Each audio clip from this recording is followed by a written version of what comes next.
You think the desert only burns? Think again.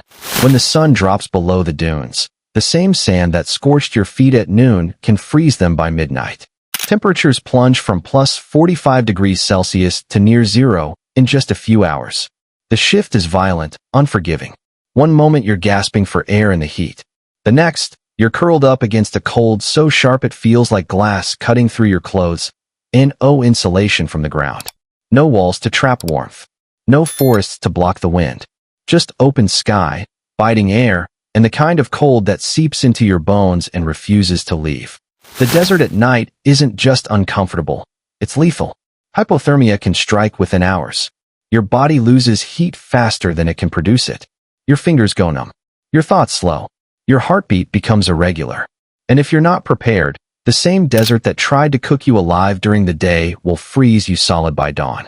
But the Bedouins didn't just endure these nights, they mastered them. For centuries, they thrived in places where temperatures could swing 40 degrees in a single day. Without modern blankets, sleeping bags, or heating systems, they developed techniques so effective that they could sleep soundly while others would freeze. Children slept peacefully. Elders woke refreshed. Entire families crossed the frozen nights without losing a single member to the cold. How? The answer isn't in one trick or one piece of equipment. It's in a complete system, one built from observation, adaptation, and an intimate understanding of how heat moves through the desert night. The Bedouins studied the wind patterns. They learned which rocks held warmth longest. They discovered how to turn their own bodies into furnaces and their clothing into thermal shields. They didn't fight the cold with brute force. They redirected it, deflected it, and sometimes, when necessary, disappeared from it entirely. The secret wasn't in staying warm. It was in never letting the cold find you in the first place. They created invisible barriers, layers of trapped air, pockets of radiant heat, zones where the freezing wind simply couldn't penetrate. They built these barriers from almost nothing: sand, stone, fabric, and fire. Materials the desert itself provided, turned into a fortress against the night. Modern science has studied these techniques. Researchers have measured the temperature differences, analyzed the materials, and tried to replicate the results. What they found was staggering. Inside a properly constructed Bedouin sleeping arrangement, the temperature could be 15 to 20 degrees warmer than the surrounding air, with no electricity, no synthetic insulation, no technology beyond fire and fabric. It worked in the Sahara. It worked in the Arabian deserts. It worked in the Sinai and the Syrian wilderness. Anywhere the night turned hostile, the Bedouins turned it survivable. But this knowledge wasn't written in books. It was passed through generations, father to son, mother to daughter. A child learned by watching where the elder placed the stones. A young traveler learned by feeling which side of the dune blocked the wind best. Every mistake was a lesson. Every frozen night was a classroom. And over centuries, those lessons crystallized into a survival system so refined that it seemed almost supernatural. Today, in an age of climate extremes and unpredictable weather, these techniques matter more than ever. People are hiking in deserts, crossing remote regions, finding themselves stranded in places where temperatures drop without warning. Modern gear fails. Batteries die. Blankets get wet and lose their warmth. But the Bedouin methods, based on physics, not products, still work. Because the laws of thermodynamics haven't changed. Heat still radiates. Air still insulates. And the human body still generates warmth. If you know how to keep it, the Bedouins never wrote manuals. They didn't need to. Their survival system was elegant in its simplicity and devastating in its effectiveness. No wasted movement. No wasted heat. No wasted materials. Everything served a purpose, and every purpose served survival. They understood something fundamental. The desert doesn't care about your suffering. It doesn't respond to complaint or desperation. It only responds to knowledge. Cold, precise, tested knowledge. And that knowledge begins with fire. Not the fire you see in movies, roaring and dramatic, but calculated fire. Strategic fire. Fire that works while you sleep, that burns through the night without consuming your precious fuel, that creates warmth where there should be none. The Bedouins didn't just build fires, they engineered heat. And that engineering started long before the first flame was lit in the desert. Fire isn't just light, it's architecture. The moment the sun begins its descent, the Bedouin camp transforms into a workshop of preparation. There's no panic, no rushing, just systematic, practiced motion.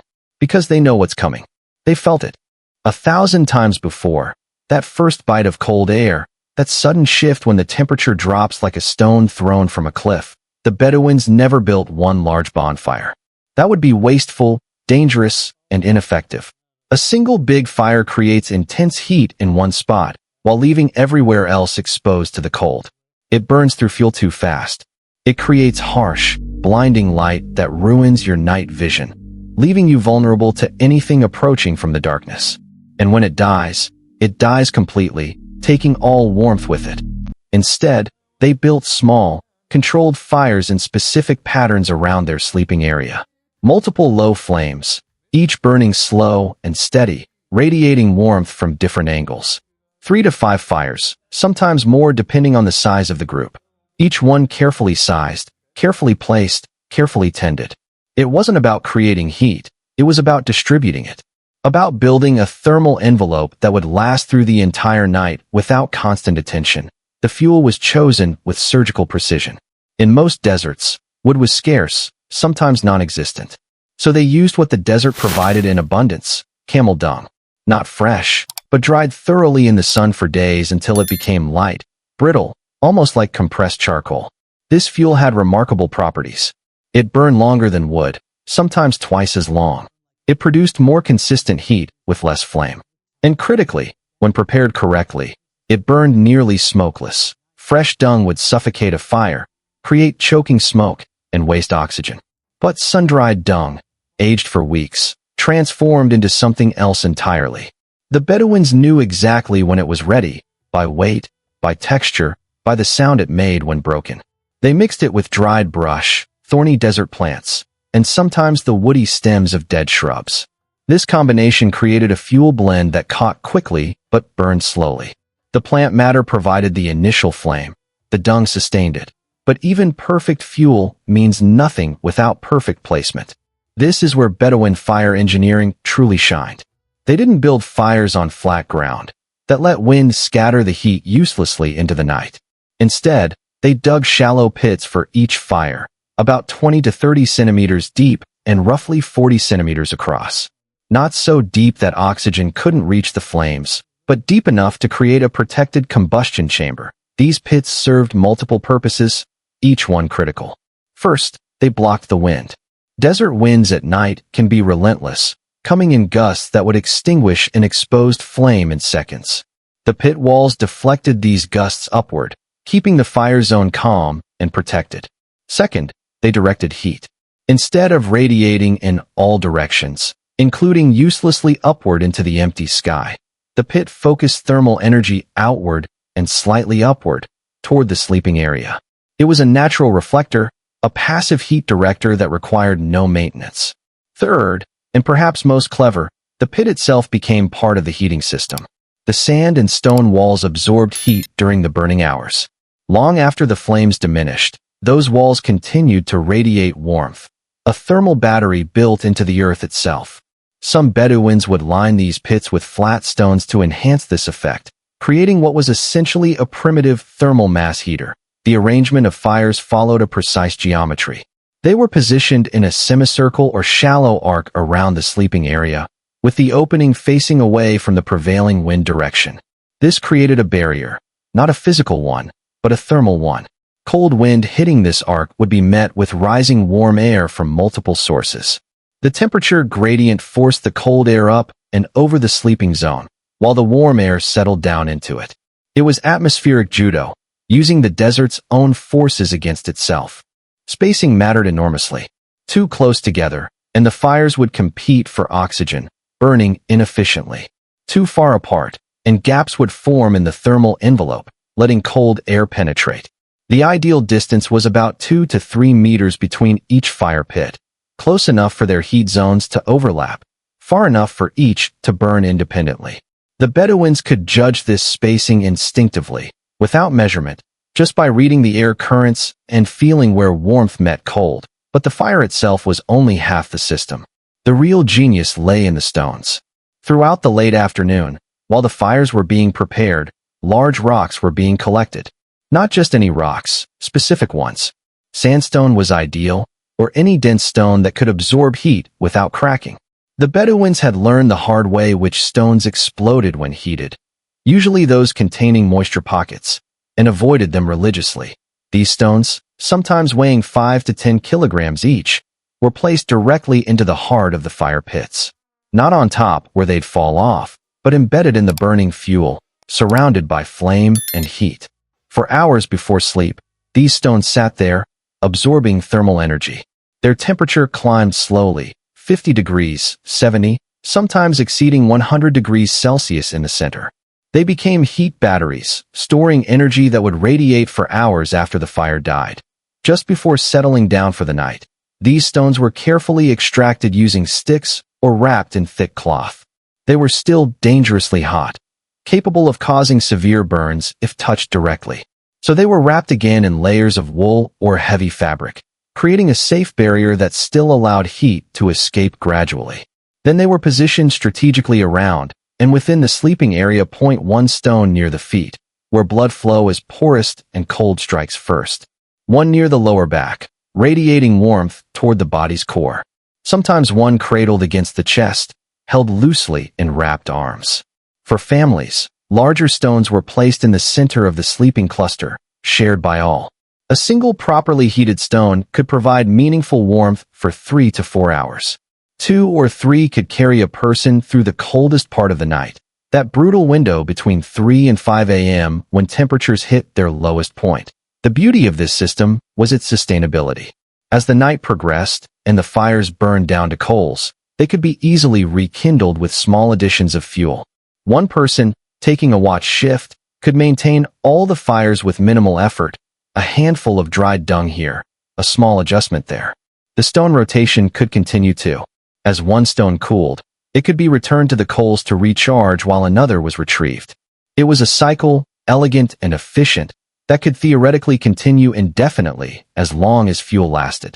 This wasn't primitive camping. It was thermal engineering, developed over centuries, tested in the harshest laboratory on Earth. Every element, pit depth, fire spacing, stone selection, fuel mixture, had been refined through countless freezing nights, countless mistakes, countless lives saved by getting it right.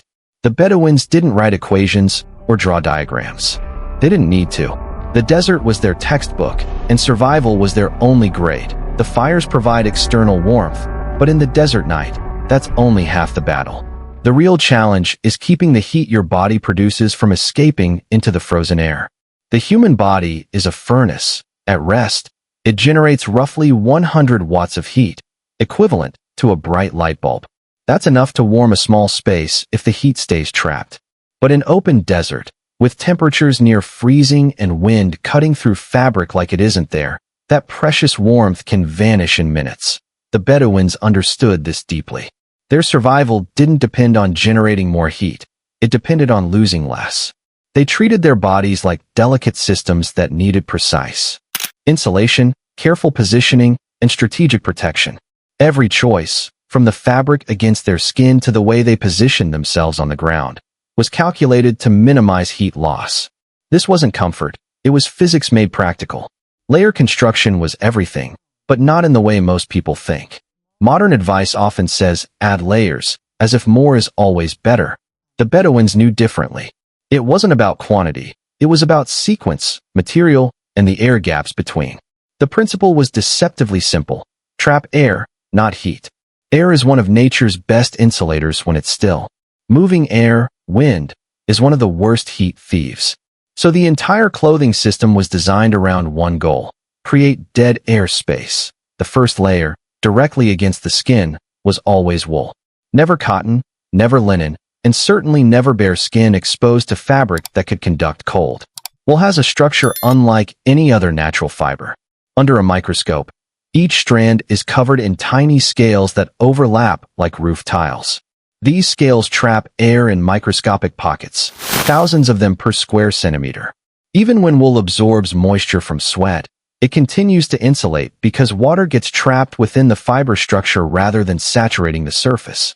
This is critical in the desert night. Your body doesn't stop sweating just because it's cold. In fact, The effort of staying warm, the tension in your muscles, can produce moisture even in freezing temperatures. Cotton becomes a conductor when wet, pulling heat away from your body at an accelerating rate, while stays warm, sometimes even feeling warmer when slightly damp because the moisture releases heat as it's absorbed into the fiber. The Bedouins discovered this property not through chemistry, but through survival. Those who wore cotton often didn't wake up, but one wool layer wasn't enough. The next layer was also wool, but looser, not fitted to the body. This created the first air gap, the first thermal barrier. Then came another layer, even looser, often a thicker weave. With each layer, the distance from the body increased slightly, creating multiple air chambers. 3 to 4 layers was typical, each one progressively more relaxed and fit. The outermost layer was the most critical, heavy goat hair fabric, woven so tightly that wind couldn't penetrate, but structured to allow moisture vapor to escape from within. This outer shell was the same material used in their tents, thick, almost felt like, brutal to wind. It didn't just block cold air, it destroyed its momentum. Wind hitting that surface would stop, forced to flow around rather than through. Meanwhile, body moisture, inevitable even in careful rest, could escape as vapor through the material structure. This prevented the deadly combination of dampness and cold that could trigger hypothermia, even in moderate temperatures. The order mattered as much as the materials. Thin near the body, thick on the outside. Tight underneath, loose on top. Each layer served a specific purpose in the thermal chain. Reverse the order, and the system collapsed. A thick layer against the skin would compress, eliminating air gaps. A thin layer on the outside would flutter in wind, pumping heat out like a bellows. The Bedouins had learned this through generations of trial, most of it fatal for those who got it wrong, but clothing was only part of the insulation strategy. The head demanded special attention.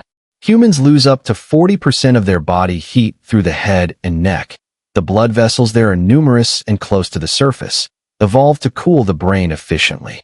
In freezing desert nights, this became a dangerous liability.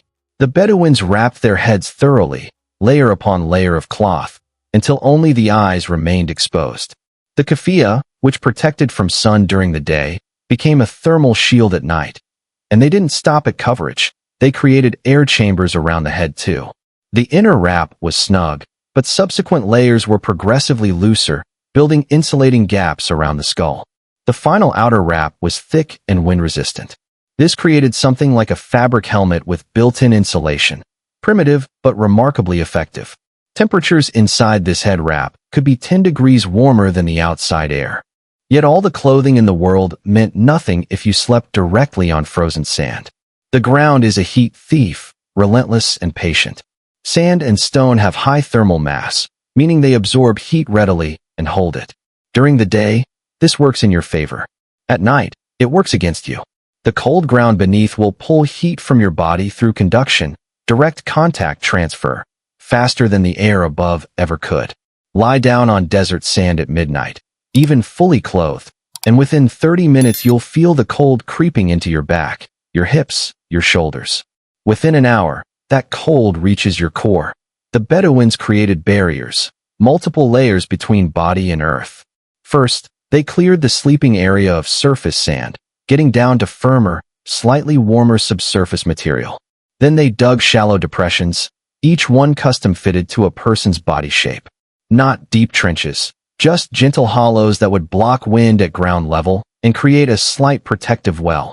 Into these depressions went the first insulation layer, dried grass, shredded palm fronds, or sometimes just loose, fine sand piled to 5 or 10 centimeters depth. This created an air-filled base layer, the desert equivalent of a foam pad. On top of this went woven rugs, often multiple layers. These weren't decorative, they were survival equipment, woven thick and tight specifically to block cold transfer. Some Bedouins used an even more sophisticated technique. They would gather sand, not the cold surface sand, but warmer sand from deeper down or from areas that had been sun-exposed during the day, and fill cloth sacks with it. These sand-filled bags, arranged as a mattress, provided both cushioning and thermal mass. The sand inside retained some warmth and, more importantly, created an insulating barrier full of air gaps between sand grains. It was heavier than grass, but far more effective in extreme cold. The sleeping position itself was strategic. Never fully stretched out, which would maximize surface area exposed to cold. Instead, a semi-fetal position, curled but not tightly. This reduced exposed area while maintaining enough muscle relaxation to avoid burning energy through tension. Arms were kept close to the torso, hands tucked near the chest or under armpits where major blood vessels could warm them. Legs were bent, one knee often drawn partially up toward the chest. When traveling in groups, the formation was equally calculated. Families and companions slept in tight clusters, not touching directly, which could transfer cold when someone moved, but close enough that their combined heat created a shared thermal zone. It was human geometry refined over centuries. Children and elders, who generated less body heat or lost it faster, were positioned in the center. Adults, who produced more heat and had better circulation, formed the outer ring. This wasn't kindness, though it was that too. It was thermal optimization. The spacing between bodies was precise, roughly 15 to 20 centimeters. Close enough for shared warmth, far enough that movement didn't disturb others or create gaps in someone else's insulation. The shared air pocket between bodies would warm gradually, creating a microclimate.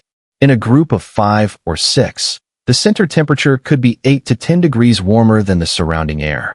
This collective thermal mass made survival possible in conditions where an isolated individual would freeze. Even breathing technique mattered in the thermal equation.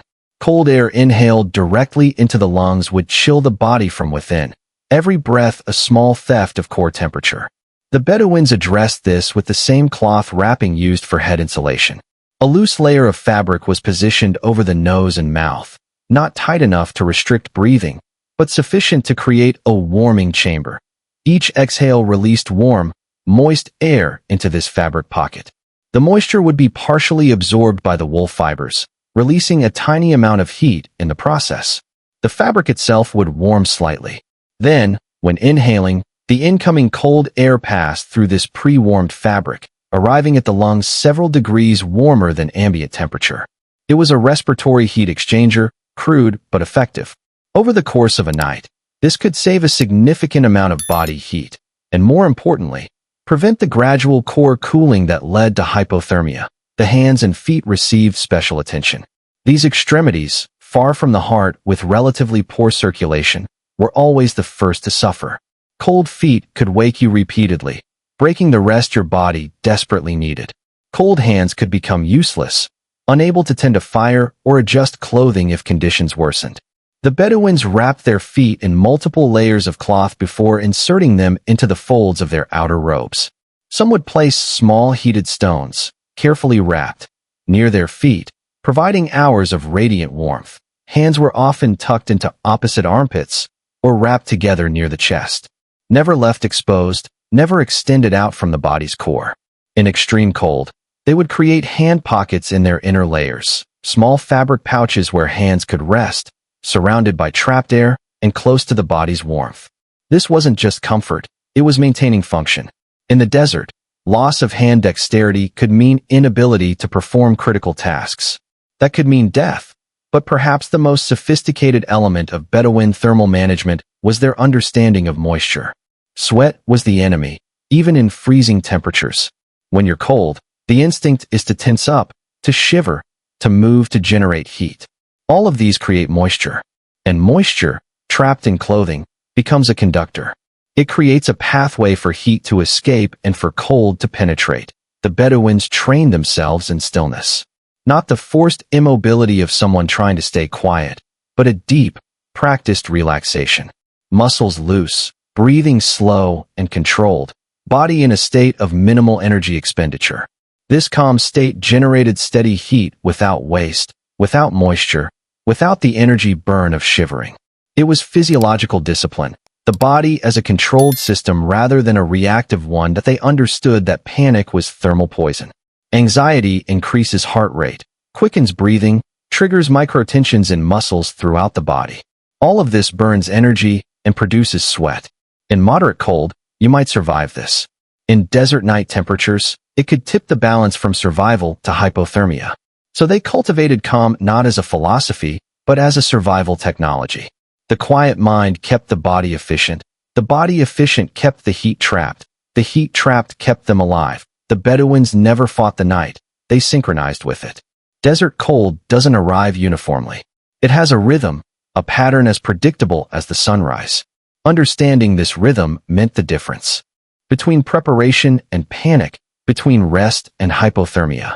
They had learned, through countless frozen nights and careful observation, exactly when the temperature would drop, how fast, and how far. This knowledge transformed the night from an enemy into a predictable cycle they could navigate. The first temperature drop happens fast, within 20 to 30 minutes of sunset. The moment the sun touches the horizon, the desert begins releasing the heat it accumulated all day. This release is rapid and dramatic. The air temperature can fall 10 degrees in that first half hour alone. Sand, which held scorching heat just minutes ago, starts radiating that energy into the atmosphere. Without the sun's constant input, there's nothing to slow the loss. This is when the Bedouins moved into action, not frantically, but with systematic purpose. The fires were lit during this window, while there was still enough light to work by, while fingers were still nimble, while the materials were still accessible. The heated stones were positioned in the fire pits to begin their hours-long charging process. Layers were added to clothing, not all at once, but progressively as the temperature fell. The sleeping area was prepared, rugs laid, depressions dug, insulation arranged. By the time true darkness fell, their entire thermal system was already operational. The fires were burning steady, the stones were heating, the clothing was layered, the sleeping positions were ready. They didn't wait for cold to arrive and then scramble to respond. They anticipated it, met it before it could bite, and turned that first drop into an opportunity rather than a crisis. This advanced preparation meant their bodies never experienced shock, never had to burn emergency energy to compensate for sudden cold. The temperature continued to fall through the evening hours, but more gradually. Between sunset and midnight, the drop was steady but manageable, perhaps another 10 to 15 degrees. This was the sleeping window, when the system they'd built could work most efficiently. The fires provided perimeter warmth. The stones radiated heat from within the sleeping area. The clothing layers trapped body heat. The ground insulation prevented loss downward. Everything worked together, each element supporting the others. But the Bedouins knew something that catches most desert travelers by surprise. The coldest point doesn't come in the middle of the night. It comes just before dawn, typically between 3 and 5 a.m. This is when the temperature reaches its absolute minimum. The earth has been radiating heat for hours with nothing to replace it. The air is at its driest, which means it holds even less heat. And critically, this is when the human body's own temperature naturally dips to its lowest point in the circadian cycle. This confluence, external cold at its peak meeting internal temperature at its lowest, is when most cold-related deaths occur. The body's defenses are minimal. Core temperature can drop below critical thresholds before the person even wakes. Hypothermia can set in silently, stealing consciousness before survival responses can activate. The Bedouins understood this danger intimately. They'd seen too many travelers who survived the night hours only to slip away in that pre-dawn window, fooled into thinking they'd made it through his. They timed their sleep in shifts, especially during travel or in extreme cold. Someone always stayed partially awake, not fully alert, but in a state of light rest where sounds and temperature changes would register. This person's job was critical. Tend the fires before they burned too low, check on elders and children whose body regulation was weaker, adjust coverings that had shifted, and most importantly, monitor for signs of dangerous cooling in sleeping companions. The signs were subtle but readable if you knew what to watch for. Breathing that became too shallow or irregular. Shivering that stopped, not because the person was warm, but because their body had exhausted the energy to shiver. Pale skin, particularly on the face if it was visible. Confusion or slurred speech if someone woke briefly. These were red flags, indicators that core temperature was dropping toward critical levels. Caught early, they could be addressed, adding heat sources, adjusting insulation, even rousing the person to generate movement heat. Missed, they became fatal. The watch rotation was typically every 2 hours. Long enough that the person on watch could actually rest between shifts, short enough that fires never died completely, and no one slept through the dangerous pre-dawn hours. This system meant that even in the worst cold, at least one person was always functional, always aware, always capable of responding to problems. It was collective vigilance, a survival strategy that acknowledged human limitation. One person can't stay sharp all night, but a group in rotation can maintain awareness indefinitely. When dawn finally approached and the temperature began its slow climb back up, the Bedouins didn't immediately spring into action. Modern people, waking in the cold, often want to move quickly, pack up, get the blood flowing, generate heat through activity. The Bedouins knew this was dangerous. Sudden movement in cold air shocks the cardiovascular system. Blood vessels that had constricted overnight to preserve core heat don't dilate instantly. Pushing cold blood from the extremities back toward the heart and brain too quickly can trigger cardiac problems or even a type of hypothermia rebound. Instead, they woke slowly, stayed in their layered positions, and let their bodies warm gradually with the rising sun. Small movements first, fingers, toes, gentle shifting. Then slightly larger, arms, legs, rolling from one side to another. The fires would be stoked back to life, providing external warmth to support the body's own warming process. Only when the sun was fully visible, when air temperature had climbed at least a few degrees, when they could feel their extremities without numbness. Only then would they fully rise and begin the day's activities. This gradual awakening wasn't laziness. It was physiological necessity. The body needs time to transition from cold-adapted state back to normal function. Blood needs to flow properly to all regions. Core temperature needs to stabilize. Muscles need to regain full elasticity. Rush this process and you risk injury, pulls, tears, or worse. The desert had taught them that patience in the morning hours was just as critical as preparation in the evening ones. The Bedouins also learned to read the night itself for clues about how cold it would become. Clear skies meant heat would radiate away rapidly. Expect a frigid night. Cloud cover, even thin, would trap some heat. A moderately cold night, but manageable. Wind direction mattered enormously. Wind from the deeper desert interior carried the chill of vast, unheated spaces. Wind from certain mountain directions brought an even sharper cold. They could predict the night's severity hours in advance, not from instruments, but from the feel of the air, the look of the sky, the behavior of their animals. Camels were particularly reliable indicators. These animals have extraordinary temperature sensitivity. If a camel began to huddle close to the group or sought shelter behind dunes earlier than usual, it signaled an especially cold night approaching. If it remained calm and grazed normally into the evening, the night would be tolerable.